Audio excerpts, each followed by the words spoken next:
Olá, sejam muito bem-vindas e bem-vindos a mais uma exploração profunda. Hoje a gente vai mergulhar nos trechos assim bem fascinantes de O Livro dos Resultados, do Ray Sherring, na tradução para o português. Olá, sim. Um material interessante. Os prefácios, né, já indicam bem o caminho.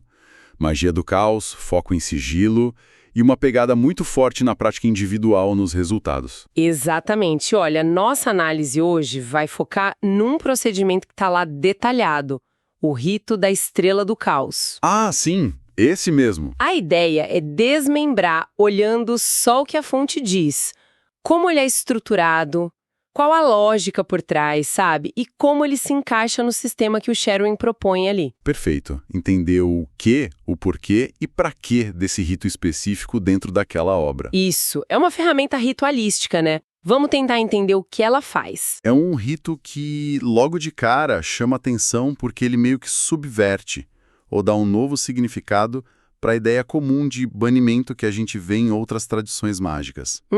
Interessante. Essa inversão é chave, então. Fundamental para pegar a proposta do autor ali. Então, beleza. A missão é essa. Ir fundo nesse rito, entender a lógica dele, as aplicações, tudo pela lente do texto.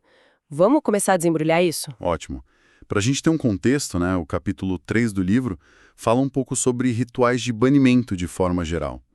A ideia seria confinar um processo mágico, tipo criar uma moldura psíquica. Uma moldura, tipo abrir e fechar parênteses para a magia acontecer ali dentro. Exatamente. A prática comum, ele menciona, seria fazer um banimento antes para, digamos, limpar o terreno psíquico e outro depois para encerrar e ajudar a voltar para o normal. Faz sentido. Criar um espaço-tempo dedicado, né? Separado dia a dia. Mas aí você disse que o rito da estrela do caos é diferente. O texto diferencia ele de outros, tipo da Golden Dawn. Sim, ele cita o ritual menor de banimento do pentagrama como exemplo de abordagem mais tradicional, e aí que está o pulo do gato, a tal inversão. E qual é essa diferença crucial que o Sherwin aponta? Olha, o que é fascinante é que o texto afirma, assim, categoricamente, que a função desse rito não é criar uma barreira. Não é para proteger contra energias desconhecidas. Não, então para que serve? Muito pelo contrário. O propósito é preparar a mente do praticante. Preparar para o contato mesmo, um contato deliberado com essas energias, que ele vai associar ao caos. Peraí, então em vez de construir um muro, você está abrindo uma porta, de forma controlada, preparando para interagir com algo que talvez outros ritos tentassem afastar. Precisamente. É essa a ideia. O Sherwin até critica quem afasta as impressões do caos. Ele argumenta que essas energias são, na verdade, formativas, fundamentais. Uau! Então o rito vira uma ferramenta para se abrir a isso, preparar o palco mental para operar numa outra frequência, fora da realidade cósmica, digamos assim, a consensual. É menos defesa, mais ajuste. Preparação. Que perspectiva diferente, e essa preparação toda, esse ajuste mental, ele se baseia em algumas premissas, nos conceitos que o texto deixa bem claros, né? Correto. São como os pilares do rito. O texto apresenta 3 premissas básicas. A primeira é que o universo fenomenal, sabe? O mundo que a gente percebe, a ordem, o cosmos, Sim. ele é representado pelos 4 pontos cardeais: norte, sul, leste e oeste. Eles simbolizam a estrutura da realidade consensual, o reino do provável. Entendi. Cosmos nos cardeais. E a segunda premissa: aí entra o caos. Exato. O caos entra como a esfera das energias que ainda não tomaram forma. O potencial puro, né? A fonte do improvável. E no rito ele está onde? Nos pontos entre os cardeais. Ah, nas direções intermediárias. Nordeste, Sudeste. Isso. Nordeste, Sudeste, Sudoeste e Noroeste. O texto chama de pontos da metade do caminho e liga eles diretamente a essa energia esquisita da improbabilidade que o rito quer acessar. Cosmos nos cardeais, caos nos intermediários. Faz sentido o desenho da estrela, né? E a terceira premissa tem a ver com visualização, com cores. preto e branco? Perfeito. A instrução é usar luz branca associada ao cosmos e energia preta associada ao caos. Mas, e isso é crucial, o texto frisa sem carga moral. Ah, importante. Não é bem contra mal. De jeito nenhum. São só ferramentas visuais neutras. Representam essas duas esferas, cosmos e caos, na mecânica do rito. Sem julgamento, sem intenção de resultado predefinida nesse sentido. Entendi. Então, com essa base cosmos cardeais branco, caos intermediários preto e a intenção de preparar para o contato como é que o rito acontece na prática. Qual a sequência que o livro descreve? Bom, começa com um praticante no centro do espaço, né? Buscando calma, foco, respiração profunda. Aí vem uma declaração inicial, uma afirmação meio cosmológica para ancorar o rito. E que declaração é essa? Você lembra? Lembro. No começo, 4 forças se juntaram em perfeita comunhão. No final será o mesmo. Aleph é ômega. As 4 são uma e a uma é o mundo. Tudo vem da união das 4. Tudo existe porque elas estão separadas. Uau, é densa mesmo. O texto dá alguma pista sobre essas 4 forças? Dá sim. Tem uma nota no material que associa as forças fundamentais da física. Gravidade, eletromagnetismo, nuclear fraca e forte. Ah, interessante. Uma conexão com a ciência moderna. É uma tentativa que cria uma cosmologia própria para o rito, né? Ligando com Big Bang, ciclos cósmicos, mas de forma simbólica, claro. Entendi. E depois dessa declaração, o praticante começa a interagir com os pontos cardeais, a esfera do cosmos. Como é isso? Ele se vira para cada um dos 4 pontos cardeais, um de cada vez. Em cada direção ele entoa um mantra específico e faz uma visualização. Aquele mantra Ler-Ba, Kayekun, Gama, Agba, Katala, Niekun, Sowa. É isso? Esse mesmo. Enquanto ele entoa, vibrando o som, a instrução é visualizar um segmento de luz branca, a energia do cosmos, saindo dele, se projetando para fora, em direção ao ponto cardial. Saindo dele? Isso. E repete para os 4 pontos, construindo visualmente os raios cósmicos brancos da estrela partindo do centro. E o texto explica por que esse mantra? Ele tem uma função específica, além do som? Tem sim, uma função dupla, segundo o texto. Primeiro, ajudaria a, digamos, dissolver os laços mentais com a realidade comum, a percepção do dia a dia. E segundo, visaria enfatizar o influxo de energias que permitem o que o texto chama de alteridade, um estado mental diferente, mas receptivo a coisas fora do comum, que seria essencial para a magia funcionar ali. E o texto fala que é difícil traduzir literalmente, mas que a vibração, o ritmo são importantes, né? Quase como um zumbido, um canto. Exatamente. Tem até uma nota que tenta dar a intenção por trás. Algo como: deixo o efeito das 4 forças entrar no meu raciocínio. Deixo o caos me impregnar, no reino estranho. Mas a ênfase é na performance, na vibração. O som é a ferramenta principal ali. Certo, então traçou os 4 raios brancos, saindo para os cardeais, e aí? Geralmente o leste, e faz uma segunda declaração. Deixe o caos e o cosmos se combinarem. Ah, combinação. Isso. E o texto diz para dar uma pausa aí, para reforçar mentalmente a imagem, a intenção de unir essas duas esferas. E logo depois dessa pausa vem mais uma declaração, né? Aquela que fala do caos fora do tempo. Sim, essa mesma. Antes do primeiro, além do último, o pulso incognoscível que transcende o tempo penetra as formas rígidas. Improvável caos, entre estas linhas, concebe a dança rodopiante. É poético, né? E conceitual. O que é fascinante aqui é essa ideia do caos não como desordem, mas como força primordial, atemporal, fonte de improbabilidade que pode agir dentro do mundo manifesto, do cognoscível. É um convite para o inesperado acontecer. Com esse chamado ao caos, imagino que agora o foco vai para os pontos intermediários, certo? Sim, exato. Continua se virando para os pontos, mas agora para os que ficam entre os cardeais, nordeste, sudeste, sudoeste, noroeste, os pontos da estrela do caos.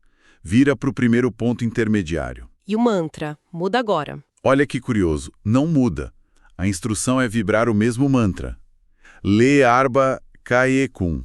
Sério? O mesmo mantra? Então como diferencia? A diferença está toda na visualização. É aí que a coisa inverte. Ah, se nos cardeais a luz branca saía, o que acontece agora nos intermediários? Agora, ao vibrar o mantra voltado para o ponto intermediário, a visualização é de um segmento de energia preta, o caos, invadindo o praticante, entrando a partir daquela direção. Entrando, absorvendo. A ênfase é na consciência de que o ambiente da improbabilidade está sendo ativamente convidado para permear o espaço, a mente, e repete isso nos outros 3 pontos intermediários. Nossa, que dinâmica! Então é um fluxo duplo. Branco, cosmos saindo nos cardeais, preto, caos entrando nos intermediários. Cria tipo uma respiração energética ali. Exatamente essa dinâmica. E depois de traçar esses 4 raios pretos convergindo para o centro, ele volta para o primeiro ponto intermediário que visitou. Para fazer de novo a declaração de combinação, igual fez nos cardeais. Isso, declara de novo. Deixa o caos e o cosmos se combinarem. E aí, segundo o texto, a abertura do rito está completa. A citação é: o magista está então pronto para proceder ao corpo principal do rito.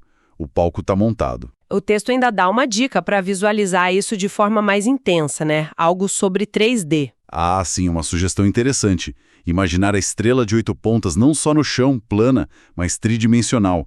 Os raios indo para o infinito, para cima e para baixo, e o praticante bem no centro dessa teia. Nossa, uma imagem bem poderosa mesmo, dá uma sensação de profundidade, né? Exato, a ideia é essa. Aumentar a imersão. E o fechamento, se ele abre os parênteses, como ele fecha depois que o trabalho principal acabou? O fechamento é bem direto. Faz o rito todo ao contrário. A sequência de movimentos, mantras e principalmente as visualizações. Tudo invertido. Então, na prática, quando for para os pontos intermediários caos, agora visualiza a energia negra saindo e nos cardeais cosmos, a energia branca entrando. Perfeitamente. O fluxo inverte. O que foi convidado caos, preto, é liberado e externalizado. E a estrutura da ordem, cosmos branco, é restabelecida, internalizada. Fecha o parêntese, sela a operação, ajuda a voltar para o estado normal. E o legal é que isso não fica só na teoria, o próprio livro mostra ele na prática, né? Naquele ritual de exemplo de sigilo para cura no capítulo 3. O rito da estrela do caos está lá. Bem lembrado. É um ponto excelente para ver como funciona em contexto, nesse exemplo de como ativar um sigilo para cura. Sim. O rito da estrela do caos aparece 2 vezes, bem nos momentos-chave. No passo 5 tá lá. Faça o banimento da estrela do caos. Claramente a abertura que a gente descreveu preparando o terreno. Isso. E depois de todo o miolo do ritual, que envolve carregar o sigilo com gnose, aquele estado alterado para colocar a intenção no símbolo. E destruir o sigilo para liberar a intenção. Exato. Depois disso tudo, o passo 11 instrui. Faça o banimento da estrela do caos, que seria a versão de fechamento com a visualização invertida. Ele funciona como essa moldura psicorritual mesmo. Fica muito claro o papel dele de delimitar o espaço-tempo mágico ali. Mas assim, além de ser essa moldura para o sigilo, que outras aplicações a gente pode pensar com base no texto, algo mais amplo? Olha, se a gente conectar a descrição do rito com a filosofia geral do livro, dá para ver umas aplicações mais abrangentes.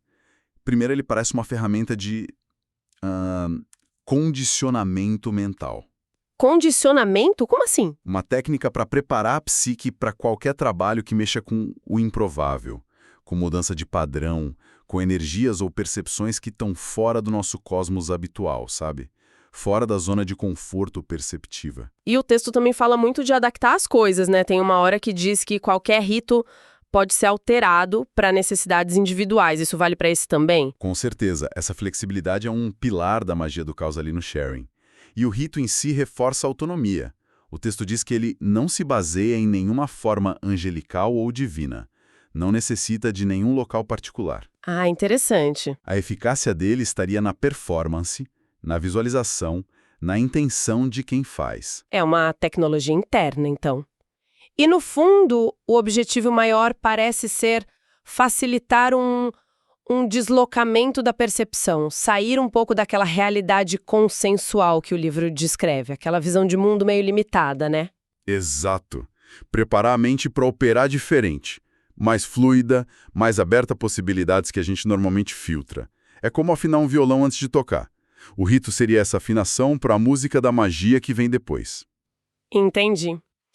Então, para a gente amarrar tudo, se a gente fosse resumir a essência desse rito, baseado só no que o Sherwin diz, qual seria a função principal dele? Qual o valor dentro desse sistema? Acho que a gente pode descrever como uma técnica psicorritual, tanto de preparação quanto de contenção. A função é criar um estado mental receptivo e um espaço ritual definido para você poder lidar com esses aspectos menos estruturados da realidade, o caos do Sherwin. Ok. E o objetivo é facilitar a magia que vem depois, a manifestação do resultado. O valor principal, pelo que o texto indica, é essa sintonia controlada com o potencial não manifesto. Preparar o terreno mental para operar fora dos limites habituais e, quem sabe, influenciar a probabilidade. Essa ideia de convidar o caos, se preparar para ele, é um contraste muito forte com a ideia de banir para proteger, né? A ênfase parece ser toda na mudança interna do praticante. Sem dúvida. O foco não é manipular forças externas diretamente, mas sim alterar a percepção e a capacidade de resposta do próprio magista. É essa mudança interna que, na lógica do Sherwin, destrava o potencial para a intenção mágica se manifestar lá fora. A chave é reconfigurar a consciência. Faz todo sentido. Isso, claro, levanta uma questão interessante para a gente pensar um pouco mais. Qual seria? Bom, considerando que o texto sugere que a ordem, o cosmos, é meio que uma conveniência que a gente impõe sobre o caos fundamental. E que limitações, demônios pessoais, podem ser vistos como hábitos, restrições que a gente mesmo cria. Sim. Que portas novas poderiam se abrir se a gente permitisse intencionalmente, de forma estruturada como nesse rito, um contato mais direto com o improvável, com o não formado. Que potenciais de percepção e até de ação isso poderia desbloquear, pensando dentro dessa visão de mundo que o Sherwin desenha no livro dos resultados. Nossa, excelente provocação final, totalmente ligada aos temas da fonte. Fica aí a reflexão sobre o que essa abertura controlada ao caos pode significar. Exato. Bom, agradecemos a atenção de todos e todas nesta análise do Rito da Estrela do Caos, baseada nos trechos que temos de O Livro dos Resultados. Esperamos que tenha ajudado a clarear as ideias. Até a próxima!